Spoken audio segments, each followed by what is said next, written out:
Brothers and sisters, as we celebrate the Jubilee of the Synodal teams and participatory bodies, we are invited to contemplate and rediscover the mystery of the Church.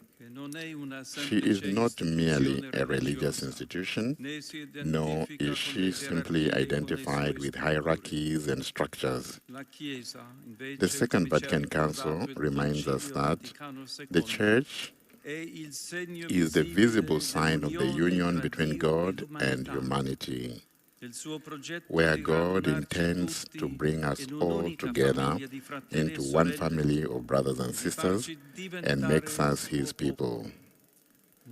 A people made up of beloved children, all united in the one embrace of His love.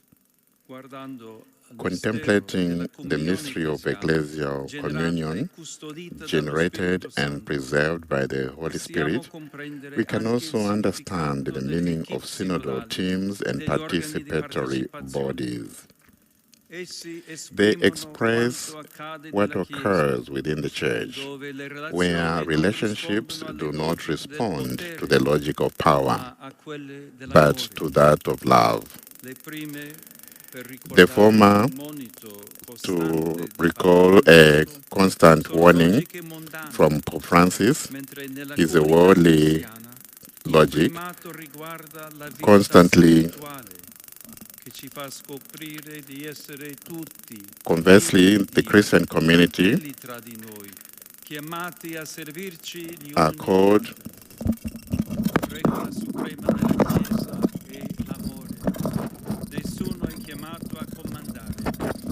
sono chiamati a servire. Nessuno deve imporre le proprie idee. Tutti dobbiamo reciprocamente ascoltarci. Nessuno è escluso.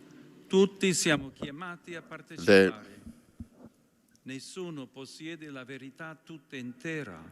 Tutti dobbiamo umilmente cercarla e cercarla insieme.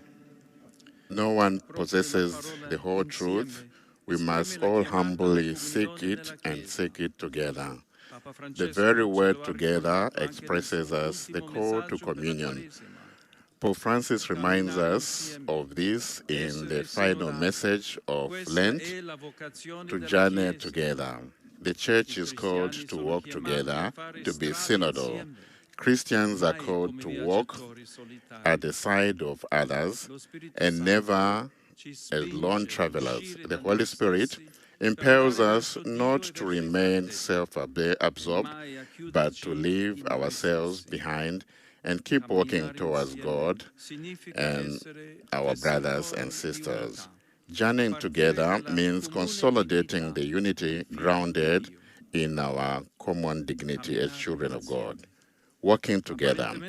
This is apparently the two characters neglect in the parable we have just heard. Both the Pharisee and the tax collector go to the temple to pray.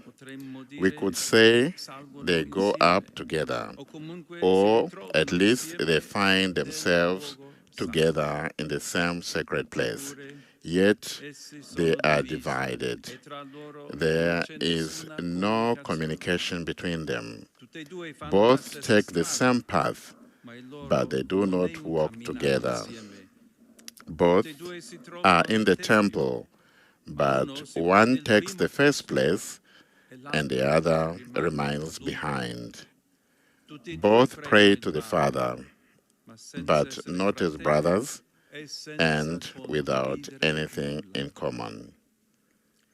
This division depends above all with the Pharisee's attitude.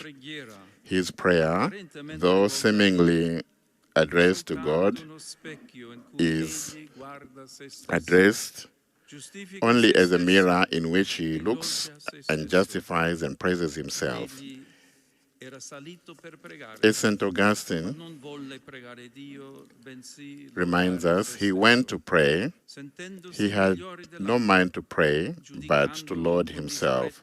Feeling superior, he judges the others with contempt and looks down on him. The Pharisee is obsessed with his own ego, and in this way ends up focused on him without having a relationship with either God and others. Brothers and sisters, this can also happen in the Christian community. It happens when the ego prevails over the collective, causing an individualism that prevents authentic and fraternal relationship. It also occurs when they claim to be better than others, as Pharisees does with the tax collector, creating division and turning the community into a judgmental and exclusionary place where one leverages one's role to exert power rather than to serve. We should, however, focus our attention on the tax collector.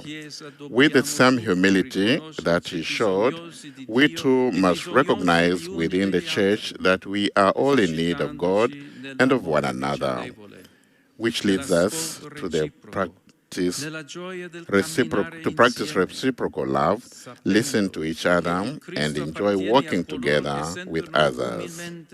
It is based on this knowledge that Christ belongs to those who are humble, not to those who elevate themselves above others. The synodal teams and participatory bodies are images of the church that live in communion. Please trust me when I tell you that by listening to the Spirit in dialogue, fraternity, and parousia, you will help us understand that prior to any differences in gender or role, we are called in the church to work together in the pursuit of God by putting aside clericalism and vainglory, clothing ourselves with the sentiments of Christ. This will enable us to live with confidence and a new spirit amid the tensions that run through the life of the church between unity and diversity, tradition and novelty, or authority and participation. We must allow the Spirit to transform the differences so that they do not become ideological contrapositions and harmful polarization. It is not just a question of resolving them by reducing one to the other, but of allowing them to be purified by the Spirit so that they may become harmonized and oriented towards common discernment. As the synodal teams and members of participatory bodies, you know that ecclesial discernment requires interior freedom, humility, prayer, mutual trust, and openness to the new and a surrender to the will of God. It is never just a setting out of one's own personal or group point of view or summing up of the differing individual opinions. Being a synodal church means recognizing the truth is not possessed but sought together, allowing ourselves to be guided by a restless heart in love. Dear friends, we must dream and build a more humble church, a church that does not stand upright like the Pharisees, triumphant and inflated with pride, but one that bends to wash the feet of humanity, a church that does not judge as the Pharisee does to the tax collector, but becomes a welcoming place for all, a church that does not close in on itself, but remains attentive to God so that it can similarly listen to everyone. Let us commit ourselves to building a church that is entirely synodal, ministerial, and attracted to Christ, and therefore committed to serving the world. Upon all of us, the church spread throughout the world, I invoke the intercession of the Virgin Mary with the words of the servant of God, Don Tonino Bello, who said, Holy Mary, Mother of Conviviality, nourish in our church the desire for communion. Help them to overcome the internal divisions. Intervene when the demon of discord creeps into their midst. Extinguish the fires of factionalism.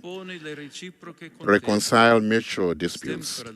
Diffuse their rivalries. Stop them when they decide to go their own way, neglecting convergency or common projects. May the Lord grant this grace to be rooted in God's love, so that we may live in communion with one another and be a church, witnesses of unity and of love.